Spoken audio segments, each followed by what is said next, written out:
প্রাণ প্রিয় ভালোবাসার হুজুর, আশা করি ভালো আছেন, কিন্তু আমি ভালো নেই। আপনি বলে থাকেন যাকে ভালোবাসো তাকে বিয়ে করো। আমি নাউজুবিল্লাহি মিন যালিক। না, এটা একটা না, এটা একটা মেয়ের পাঠানো চিঠি। হ্যাঁ, না না, এটা এটা এখানে মিডিয়া আছে না ভাইজান, বলেন। সে একটা প্রপোজালমূলক কথা লিখেছে, এটা মিডিয়াতে যাওয়া যাবে না। আমাদের দর্শনের একটা সুনাম আছে, আমরা চাই না এই সুনামটা নষ্ট হয়ে যাক, ঠিক কিনা বলেন? প্রিয় বোন, আমার পেছনে লাইন দিয়ে লাভ নেই, আপনি অন্যদিকে যান। আল্লাহ আপনাকে দিনদার নেককার স্বামী দান করুক। পড়েন সবাই আমিন। হুজুর, আমি আমার জীবনে 9টা মেয়েকে বাড়ি থেকে পালিয়ে নিয়ে এসে বন্ধুদের সাথে বিয়ে দিয়েছি, কারণ তাদের মধ্যে হারাম সম্পর্ক ছিল এবং তাদের পরিবারের কেউ তাদেরকে বিয়ে দিতে রাজি ছিল না। মেয়েগুলোর অন্য জায়গায় বিয়ে দিচ্ছিল, এই জন্য পালিয়ে নিয়ে এসে বন্ধুদের সাথে বিয়ে দিয়েছি। এতে কি আমি পাপ করে ফেলেছি? এটা আমার না। আচ্ছা, রাগ করবা না, এটা আপনাদেরকে কে দিয়েছে? যুবকরা দিয়েছে এটা? আচ্ছা, যুবকরা দিয়েছে। মহান ব্যক্তি মনে হয় এখানে উপস্থিত রয়েছেন। আমি তাকে বলবো, যাকে পছন্দ তাকেই আমাদেরকে বিয়ে করতে হবে যুবক ভাইরা। তবে খেয়াল করবা, কার মেয়ে নিয়ে আসছো সাবধানে নিয়ে আসবা। ভুলে ভালে ভিন্ন মেয়ে তুলতে গেলে কিন্তু তোমার পিঠের চামড়া একটাও থাকবে না। তবে আমার যেটা মনে হয়, পালিয়ে বিয়ে করাটাকে আমি সাপোর্ট করি না, ইসলামও সাপোর্ট করে না। তবে যারা পালিয়ে বিয়ে করে, এরা সাথে সাথে পালিয়ে বিয়ে করে না। আরে দেয়ালে পিঠ ঠেকলে মানুষ পালিয়ে বিয়ে করতে বাধ্য হয়। আমার তো মনে হয় যুবকের বাপ যদি যুবককে রাইট টাইমে বিয়ে দিয়ে দেয়, আরে পালিয়ে বিয়ে করবে কেন? ধুমধাম করে সবার সামনে বিয়ে হবে। এখন দেখা যায় যুবকটা বিয়ে করতে চায়, বাপ বলে তুই তোর নিজের পায়ে দাঁড়িয়ে তারপরে বিয়ে করবি। মেয়েটা বিয়ে করতে চায়, বাপ মা বলে তোর বয়স এখনো 18 হয় নাই। আমি দর্শনার কাছে প্রশ্ন রাখতে চাই, 18 বছরের আগে যদি একজন মেয়ে বিয়ে করতে না পারে, 16 বছরের মেয়ে টিকটকে নেচে বেড়ায়, এই আইনটা কোথায় থেকে আসবে যুবক ভাইরা, বলো আমাকে। 16 বছরের মেয়ে টিকটকে নাচতে পারবে, পার্কে গিয়ে প্রেম করতে পারবে, হোটেলে গিয়ে বয়ফ্রেন্ড নিয়ে নষ্টামি করতে পারবে, হালাল ভাবে বিয়ে করতে পারবে না। এটা প্রমাণ হয়ে যাচ্ছে। পার্লামেন্ট চলছে আল কোরআন দিয়ে নয়, পার্লামেন্ট চলছে পশ্চিমা আমেরিকার সভ্যতা দিয়ে। যুবক ভাইরা, আল্লাহ যুবকদেরকে হালাল ভাবে বিয়ে করার তৌফিক দান করে। পড়েন সবাই আমিন। আল্লাহ বলছেন, প্রত্যেকটা উম্মতের জন্য আমি আল্লাহ রাব্বুল আলামিন একটা নির্দিষ্ট সময় সীমা বেঁধে দিয়েছি। সময় যখন চলে আসবে, এক মুহূর্ত আগেও হবে না, এক মুহূর্ত পরেও হবে না।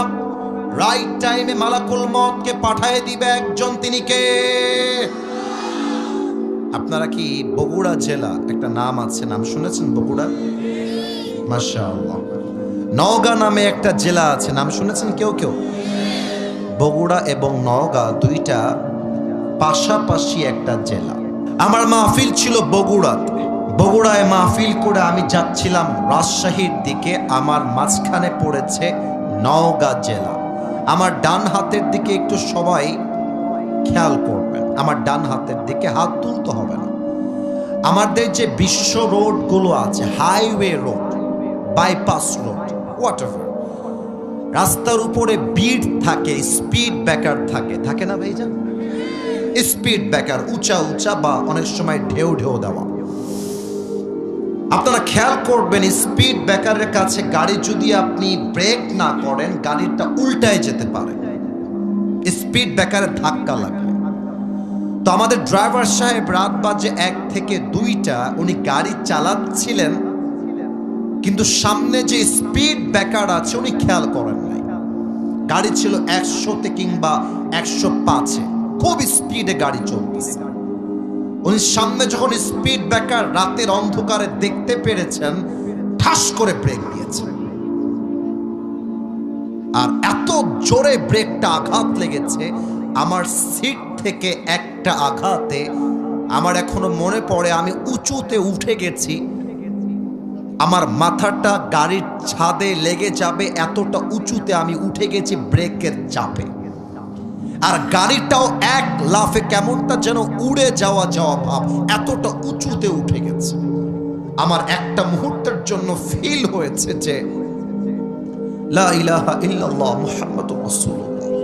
মনে হয়েছে এই তো আসিফ হুজুর শেষ, হয়তো এখনই আমার জীবনটা শেষ হয়ে যাবে। কিন্তু আল্লাহর কি খেলা, গাড়িটা রোড থেকে বাহিরে গিয়ে পড়ে নাই, রোডের উপরে পড়েছে। কিন্তু সেই দিন যদি গাড়িটা উল্টে গিয়ে পানিতে পড়তো, আমার দমটা বন্ধ হয়ে আমি মারা যেতাম। প্রত্যেকটা মানুষ এসে আমার লাশটা তুলতো গোসল দেওয়ার জন্য। আমার দেহে আজকে কত দামি দামি জামা, দামি ওয়েস্টকোট, দামি ঘড়ি, দামি জুব্বা, দামি টুপি, দামি চশমা, এই সব কিছুকে খুলে আমাকে 3.5 হাত মাটির কবরে সাদা কাফনের কাপড়ে প্যাকেট করে শুয়ায় দেওয়া হতো। আর এটাই তো দুনিয়ার জীবনের চাকচিক্যতার বাস্তবতা, ঠিক কিনা বলেন সবাই আপনারা? রূপেরই গৌরবে সাজিয়াছ সাজ, সোনা দানা কত কি আর রাজকী পোশাক। যেদিন প্রাণ চলে যাবে সবই পড়ে রবে, প্রাণ চলে যাবে সবই পড়ে রবে। গায়ে দেবে মার কিনো থন রে মোনা আমার, কেন বাঁধো দালান ঘর, ঠিক কিনা বলেন? জাস্ট একটা কলি যদি আপনারা দর্শনাবাসী পারেন, আমার সাথে গান, পুরো দেশ আমাদের এই গানটা আগামীকাল শুনবে, একটা কলি আমার সাথে গাইবেন, আমার কোনো চাওয়া পাওয়া নেই। একসাথে একদিন মাটির ভেতরে কেন বাঁধো দালান ঘর, ঠিক কিনা? দেহ তোমার চরম চর গলে পচে যাবে, শিরার উপর শিরাগুলি ছিন্ন ভিন্ন হবে। মন্ড মিরু দণ্ড সবই হবে খণ্ড খণ্ড, মন্ড মিরু দণ্ড সবই হবে খণ্ড খণ্ড। পড়ে রবে মাটির উপরে মোনা আমার, কেন বাঁধো দালান ঘর। একসাথে একদিন মাটির ভেতরে কেন বাঁধো দালান ঘর, ঠিক কিনা বলে? আমার আল্লাহ রাব্বুল আলামিন বলেন, ওয়ামাল হায়াতুদ দুনিয়া ইল্লা মাতাউল গুরুর। This life of this world is nothing more than play and entertainment. এই দুনিয়ার জীবনটা একটা চাকচিক্যতা ছাড়া, ধোঁকা ছাড়া আর কিছু হতে পারে না। আজকে হাজারো যুবক আমার মাহফিলে এসেছে। আমার একটা তাবলীগের জামাতের সাথে সম্পর্ক ছিল।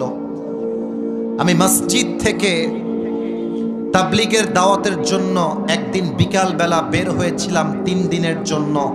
আমার ওই কথাটা এখনো কলিজায় গেঁথে আছে, তাই আমি আয়াতটা তেলাওয়াত করার পরেই মনে পড়ে গেল। আপনারা যারা মাদ্রাসায় পড়েছেন কিংবা স্কুলে পড়েছেন কিংবা যারা মসজিদে তাবলীগ জামাতকে দেখেছেন, দেখবেন আসরের নামাজের পরে সবাই বাহিরে দাওয়াত দেওয়ার জন্য বের হয়। আমি কি কথা ভুল বললাম না ঠিক বললাম ভাইজান? তো আমি তখন এতটা ফেমাস ছিলাম না, কিংবা আমাকে কেউ চিনতো না, সত্য কথা। তো আমি যখন দাওয়াত দেওয়ার জন্য রাস্তায় বের হলাম, বিশাল বড় একটা মাঠ, যুবকরা ফুটবল খেলতেছিল। আমিরে জামাত, আমাদের তাবলীগের যিনি জামাতের আমির ছিলেন, উনি বললেন, যুবক ভাই আমার, মাগরিবের নামাজের পরে ঈমান এবং আমলের বিশেষ ওয়াজ হবে, আপনি আমাদের সঙ্গে চলেন, মাগরিবের নামাজটা একসাথে পড়বেন। দাওয়াত দেওয়া হলো। প্রথম কথাই সে বলল যে হুজুর আমাকে দাওয়াত দিয়ে লাভ নাই, সামনে যান, রুড হয়ে, খারাপ ভাবে। তো আমির সাহেব বিনয়ের সাথে বললেন, কেন ভাইজান, আপনাকে নামাজের দাওয়াত দেওয়া যাবে না কেন?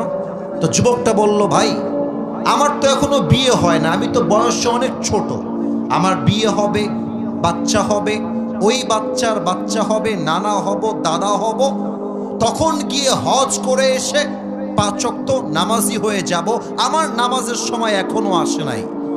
আমি প্রত্যেকটা যুবককে বলতে চাই, তোমার মতো হাজারো যুবক ছিল যারা বলতো কাল থেকে নামাজ পড়বো, কাল থেকে নামাজি হয়ে যাব, ওই কালটা আর আসে নাই, তারা আজই কবরের বাসিন্দা হয়ে গিয়েছে, ঠিক কিনা বলেন?